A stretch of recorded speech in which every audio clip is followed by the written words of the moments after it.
সহজ পদ্ধতিতে তালের রস বের করা আমার কাছে এটাই সবচেয়ে বেশি সহজ মনে হয়েছে।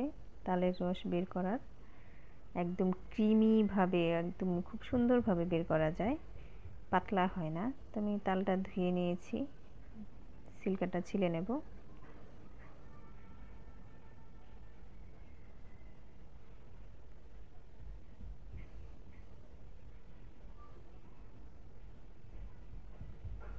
সিলকা ছেলা শেষ, আমি এখন তিনটা বিচি আলাদা করে ফেলবো।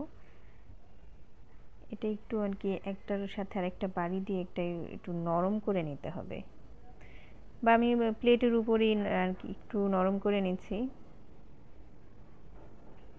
যেন পানি দিলে এটা পানিটা সহজেই টেনে নেয়, একদম নরম হয়ে যায়। তো একটু পানি দিয়ে ভিজিয়ে রাখবো, বেশি পানি কিন্তু দেওয়া যাবে না, বেশি পানি দিলে ক্রিমি ভাবটা আসবে না, পাতলা হয়ে যাবে। তো আমি একটি গ্রেটার নিয়েছি, গ্রেটারে তালের রসটা বের করলে খুব ইজিলি বের হয়ে যায় আর পাতলা হয় না।